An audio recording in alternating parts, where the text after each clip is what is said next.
Now, Mr. Ejidema, in addressing the 125 years celebration, announced that he would be reaching out to meet Zambia's 6th Republican President, Dr. Edgar Chagwa Lungu.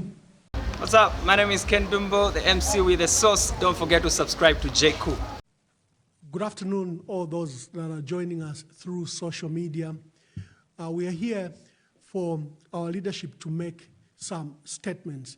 I have with me Honorable Raphael Nakachinda, our Secretary General, and I've got the Vice President of the Patriotic Front, Honorable Given Lubinda. I'll be inviting him shortly to give his statement that he has prepared for today. Honorable Given Lubinda, I invite you. Thank you.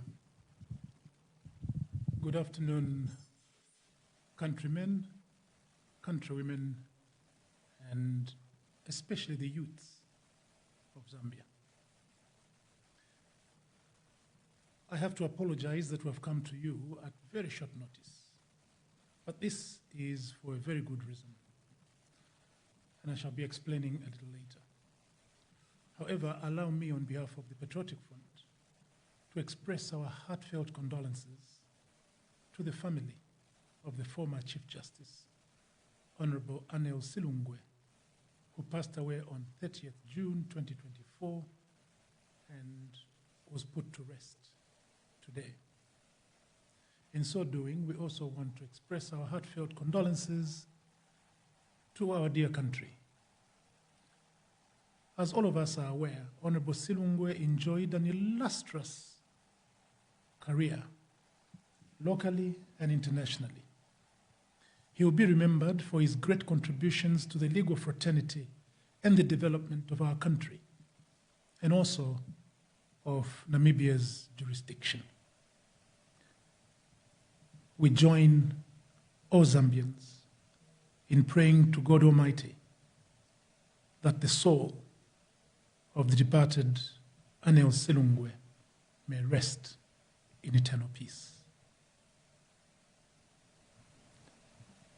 Fellow countrymen, countrywomen, and youths, today, the case of former President Dr. Edgar Chagwa Lungu, where Mr. Mijeloji Zombwe petitioned the court to come up with a dubious declaration that President Edgar Lungu was not eligible to contest the 2021 elections, and therefore also not eligible to contest any future elections, was expected to take off in the Constitutional Court.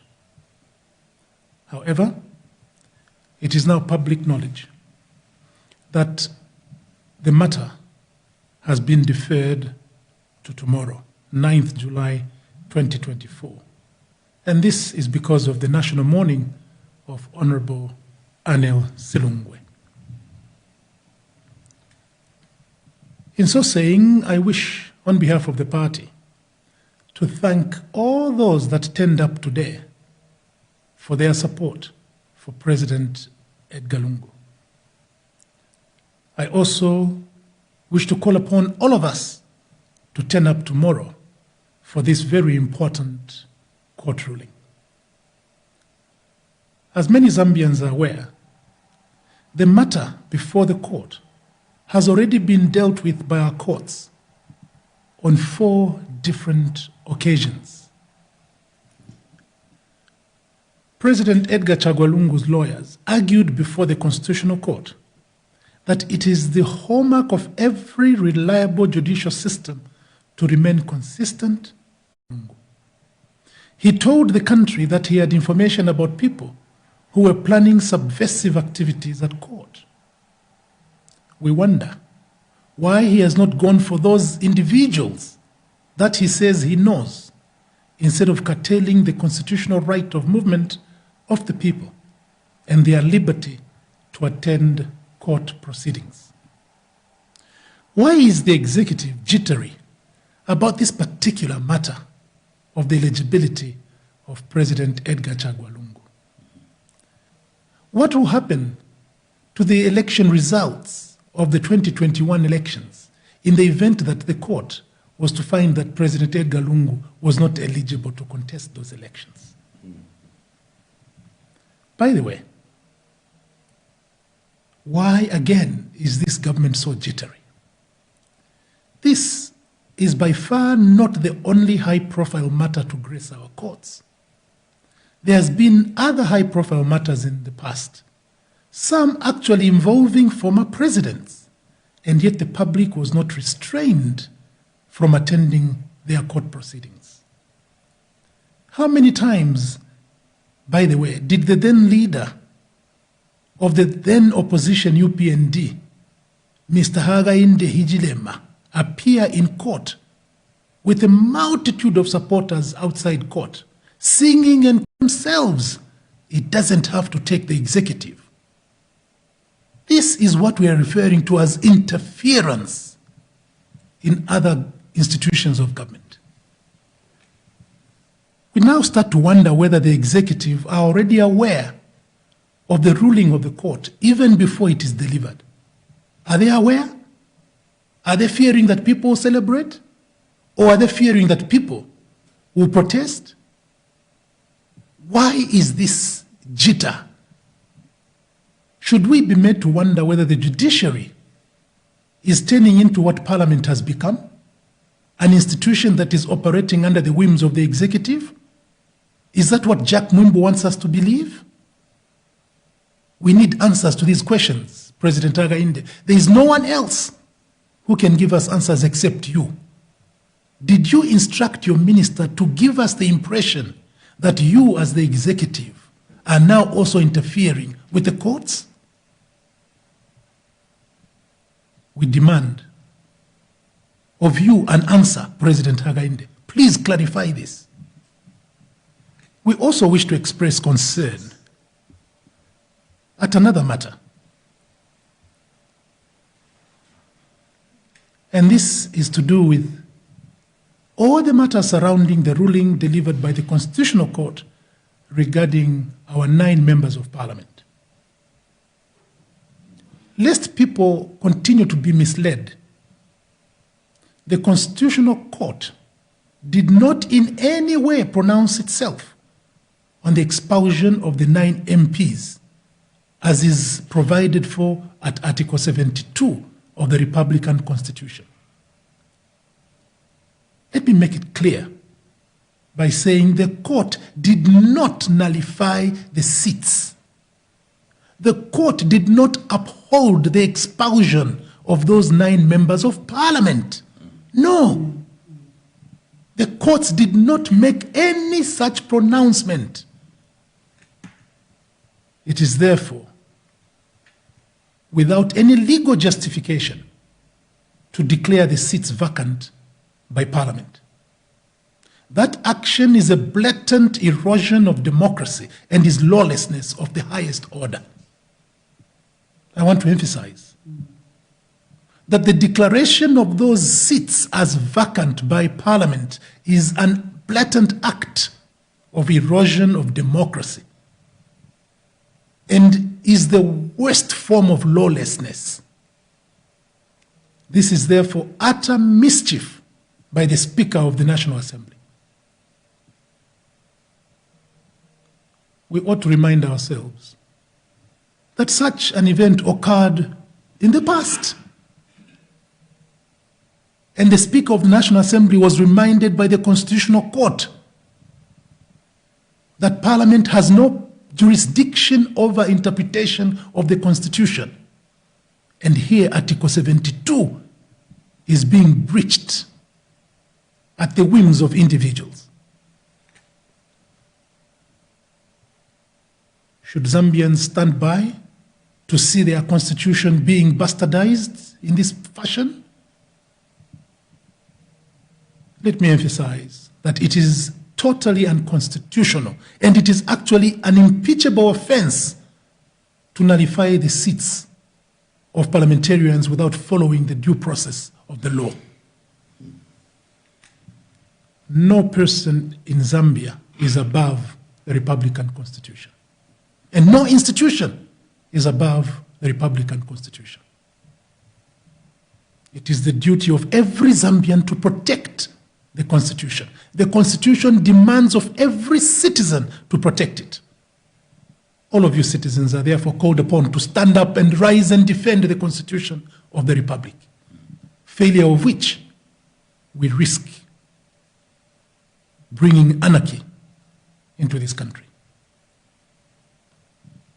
Let me move on to another matter. And this is a matter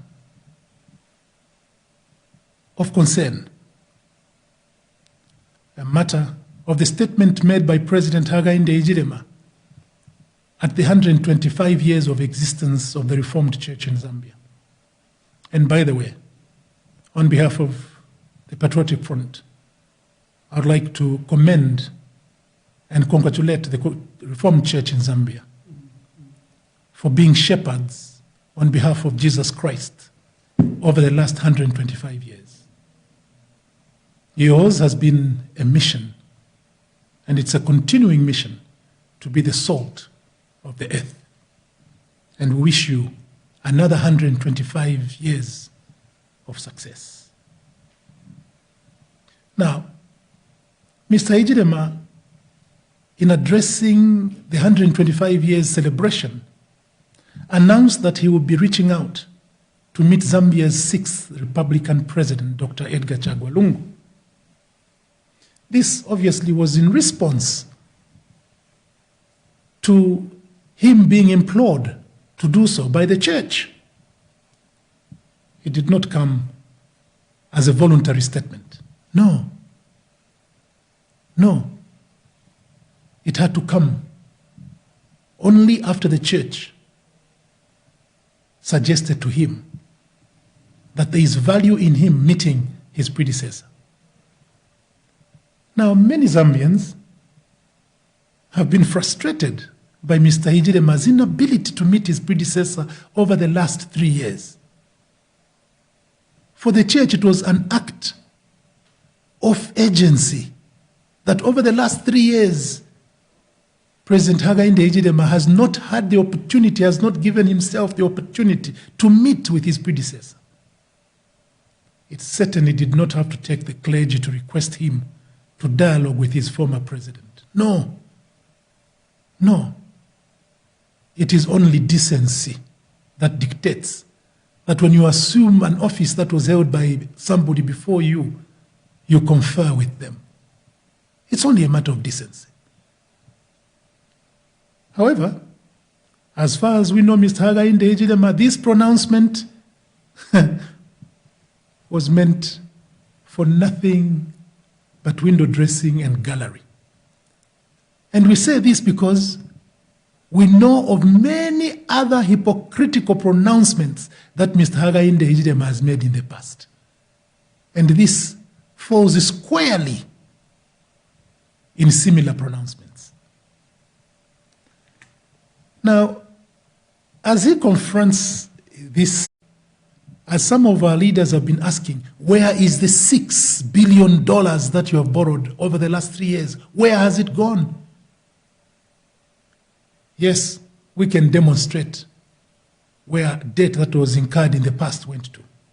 Even debt that was incurred by President Kaunda, we can show where it went. The debt incurred by President Chiluba, we can show where it went. The debt incurred by all the previous presidents, including the debt incurred by the PF government, we can show where it went. President Hakainde, can you show us where the $6 billion debt has gone to? Further, there is a critical lack of money in circulation. How can you possibly grow an economy when there's no liquidity in the economy? How? People now are not capable of buying any goods because there's no money in circulation.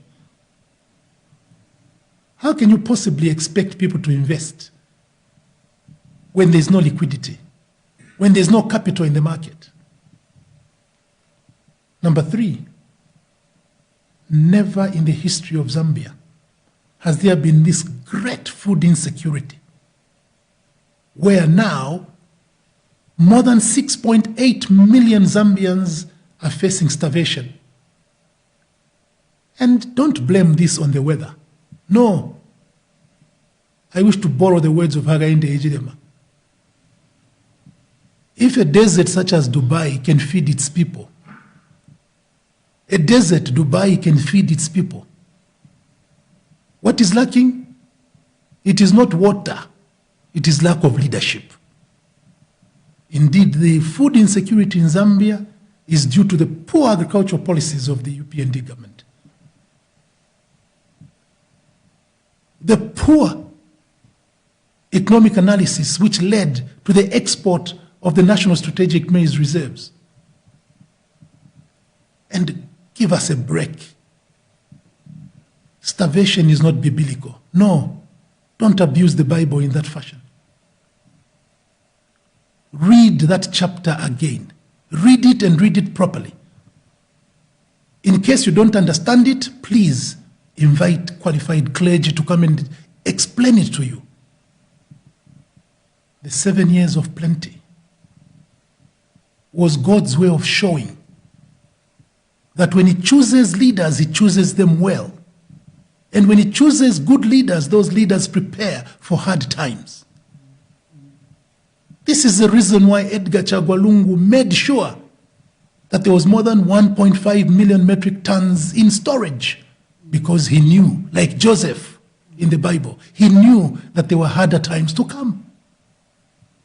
So please don't trivialize this. Don't. 7 years of plenty was followed by 7 years of nothing. But because of God-chosen leadership, the people of Egypt did not starve. Here we are now. We had years of plenty. We did not care that there would be years of nothing. Instead, even what we had in reserve, we sold. We did not learn the lesson of Joseph. So to go to the people and tell them, don't complain about this because this is God. No. God had already given us sufficient supplies to last us another 2 years. But because of our greed, we sold the maize that God had given us. And now God is showing us that when you are led by people who are chosen by God, people rejoice. The rest I leave to you Zambians to conclude. The fourth matter affecting all Zambians is the worst load shedding experienced in Zambia. We were told there will be 8 hours of load shedding. Now it is almost 24 hours of load shedding in places. And when people say we want to protest, they are stopped, coerced, bribed, so they don't protest. How can industry thrive without power? And I want to remind all of us Zambians that President Hakainde Hichilema again made reference to Dubai. And what did he say? If Dubai, which doesn't even have a dam, has power 24/7, and we with water, how come we have no power? What is lacking is not water, what is lacking is leadership. Indeed, what is lacking is leadership. Were we not told that when UPND forms government, they will easily build a canal from the Chambeshi River into the Kafue River so that there is enough water? 3 years along the line, the canal hasn't been built. Again, this is just rhetoric, lip service, promises that are not even meant to be achieved. Countrymen, countrywomen, and youths, what about the rampant disease outbreaks? We had gotten rid of cholera, and now cholera is the order of the day in many places.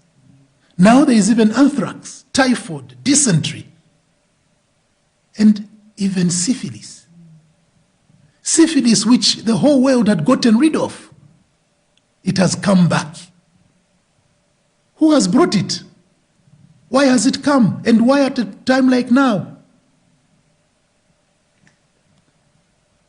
Countrymen, countrywomen, and youths, these crises are sitting on a bed of issues such as poverty, unemployment, lack of economic opportunities for Zambians, and rural underdevelopment. All we're hearing are these glossy statements about somebody bringing $72 billion in Zambia. Which person would come and invest $72 billion in Zambia? And this is being pronounced by an institution of governance, an economic institution of governance for that matter. And we hear about plans to give away 6 million hectares of land, a quarter of Zambia's arable land. Meanwhile, the youths are being treated to unemployment. Zambians are going without title. Zambians are going without land. And yet we're saying we're going to give some foreigner 6 million hectares of land on 99-year lease. What a scandal. I want to state that Mr. Hijirema has demonstrated very clearly that he lacks keenness to resolve these issues. And as a matter of fact, had he consulted with his predecessor and had he shown respect for previous governments for what they did for Zambia, he could not have caused all these challenges that Zambians are facing today. It is a virtue to honor those who were before you. And it is a virtuous person who looks back and learns from the past and not consider yourselves as the first. No. Kenneth Kaunda indeed was the first Zambian president, but he also consulted his predecessors. All the other presidents we've had in Zambia have consulted their predecessors. As for Edgar Chagwa Lungu, he consulted all the previous presidents who were alive during his presidency. And this is the reason why he succeeded in the manner that he did. Mr. Hijirema instead has been pouring scorn on all his predecessors. Each time he talks about his predecessors, he says we lacked leadership. He is the first. For the very first time, we have a president in Zambia. Yes, indeed, for the very first time, we have a president who has no regard for his predecessors. I would like to implore President Hakainde, at least he has another 2 years. If God wills, may he do better in the next 2 years. Anyhow, fellow countrymen, countrywomen, and youths, I wish to conclude, and in concluding, I wish to once again implore all of us to turn up at court tomorrow. We are turning up tomorrow because it is our right. And nobody has the right to restrain us from attending open court sessions. No one. So please come in solidarity. And this is not only in solidarity with Edgar Chagwa Lungu. No. It is in the protection of our Republican Constitution. It is our right. So please come. Thank you very much for your attention. Thank you, Vice President. With that address by the Vice President, I'd like to thank you for your kind attention. Honorable SG, Honorable Rafael Nakachinda, thank you very much. And Honorable Vice President, thank you for that wonderful delivery. Ladies and gentlemen, God bless you. God bless our country. We'll see you tomorrow at the Supreme Court grounds. Don't forget to subscribe to my YouTube channel, J Cool, and turn on the notification bell, cause I'm gonna see you in the next video.